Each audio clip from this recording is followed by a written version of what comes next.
Tani waa beeraley, waana gabadha iska leh beerta idiin muuqata.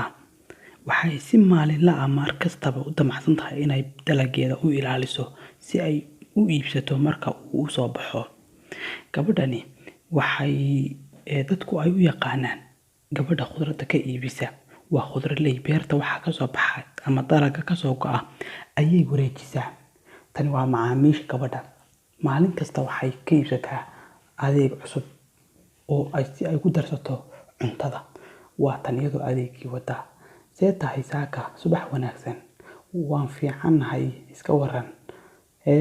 Maxaa khudradaada? Maanta khudraddii ayay wareejinaysaa. Habeenkii ayaa dumay. Waa tan iyadoo horor ah. Waa gabadh meerata ah. Aad ayay dadka u cuntaa, balse dadku ma oga.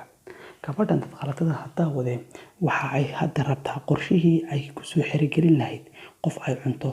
Gabadhan waa macaamiisheedii, dhawaqaysan qadha ka yeelaya horarka ayay maqlaysaa.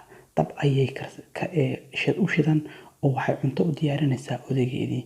Waa kan odaygeedii oo isaguna maqlaysan qadha baxaysa. Waxaan maqlayay cod aad u naxariis daran. Muxuu ahaa codkaasi? Daaqadan way furnayd. Meel aan ka fogeyn waxaa joogaba horarkii oo uu dhageysanayaa waxa ay ku hadlayaan maalin walba. Qosol ayuu la dhacsan yahay. Waxa uu rabaa inuu xaaladda qoyska iyo familka la socdo si uu berrita ka maalin u noqdo qof wixiisa ka fushada ama dantiisa.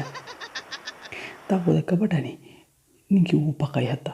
Indhihi way casaadeen, cabsi ayaa ka muuqata. Gabadhiina way walwalsan tahay. Inuu jiibsado ayuu damcay, balse maya. Isku dayay, balse maya. Gabadhiina way taagan tahay. Naxdin ayaa jirta.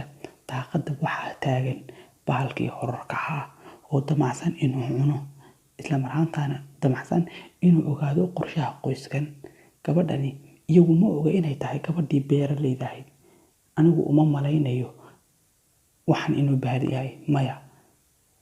Cabsi iyo naxdin ayaa wejigiisa iyo indhihiisa ka muuqata. Balse nasiib darro waxa uu ku yidhi ii dugdug. Lugaha iyadoo u dugdugaysa. Waa tan iyadoo haddana daaqada taagan oo aad u baqaysa, u qaylinaysa si ay u cunto. Iyagu isma laha gabadhii beeraleyda ahayd ayaa arrintan samaynaysa. Way ku qosashaa mar kasta. Waayo waxay ku raaxaysanaysaa baqdintooda. Habeennimo ayay lugeynaysaa si ay wax u soo cunto. Waagii ayaa baryay. Waxay soo qaaday khudrad. Maalintii waa qof caadi ah oo waxay iibisaa oo wareejisaa khudradda. Dadka ayay macaamiil u ah, dadka deegaanka iyo xaafadda. Iyaduna waa dhiig meerato. Waa dadku ay ka seexan lahayihiin. Habeenkii ayaa dumay. Guriga ayay dhinac saqafka sare ama dhakada sare ka fooshay. Waxay dhageysanaysaa reerka ama meel ay uga dhacdo ayay raadinaysaa. Tani waa gabadh kale oo ka mid ah macaamiisheeda. Ninkeeda ayay quraac u soo diyaarisay wayna u keentay. Maxay tahay quraacdana xilligan ii keentay? Midda kale gabadhani soo kuma odhan dhawaq baa iga soo gaadhaya daaqadda. Waan baqayaa, cabsi isaguna aad buu u baqayaa ninkani. Gabadhiisii ayuu dilay, xaaskiisii. Maxaad qoftan uga iibsaa khudradda? Haydilin, aniga ma aha qofkaas. Gabadhu waa macaamiisheena. Khudradda ayay noo keentaa. Wuu dilay. Jirkeeda waxaa ka muuqda nabarro aad u badan. Horarkii xagga sare ayuu joogaa oo wuxuu rabaa fursad uu ku cuno ayuu raadinayaa. Waa xilli habeen ah. Cabsi daran ayaa jirta. Wejigiisa waxaa ka muuqanaysa guduudka indhaha. Waagii ayaa ka baryay. Haddana sidii caadada ahayd waxa ay sugaysaa inay khudradda u keenaan.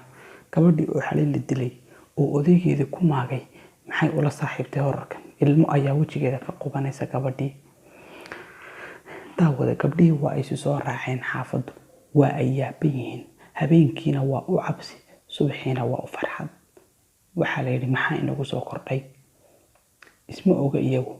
Gabadhan macaamiisha u ah, gabadhan khudradda u keentay ganacsatada uma malaynayaan qofka habeen oo dhan ka agooxaya inuu yahay. Anigu waxaan u malaynayaa baalkaasi habeenkii oo kaliya inuu yimaado. Waa tan iyadoo oo sidii maalinlaha ay khudradda wareejinaysa. Xaggaa dambey taagan tahay. Allah, waa kan horarkii. Waa ay naxsan yihiin. Hadda cabsi ayaa ka muuqata. maxaynu samaynaa hadda?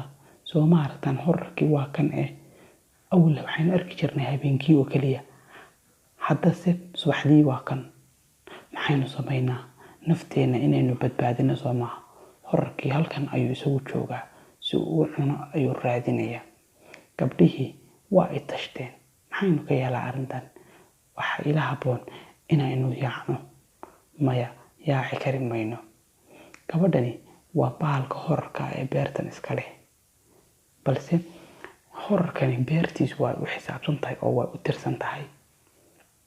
mid ayaa wax ka qaaday, dabadeeto wuu ku jeesjeesay, laakiin isagu ma oga. mar dambe ayuu gartay inuu yahay horarkii. way yaaceen, waxay ka baqayeen horarkii, wixiisiina uu soo celiyey. kadibna wuxuu u cararay gurigiisii, waayo wuxuu ka baqayaa inuu cuno horarku.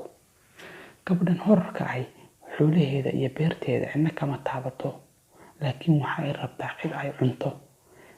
macaamiisheeduna ma oga. waa tan hadda iyada oo raadinaysa ciddii beerteeda iyo midhaheeda qaadatay. gabdhihii bay u timi, yaa gurtay midhahaygii, beertaydii yaa sidan u galay, ma idinkaa sidan yeelay? maanta meelo eega ma baxsanaysaan, waa jabkiinnii, maxaad samayn doontaan?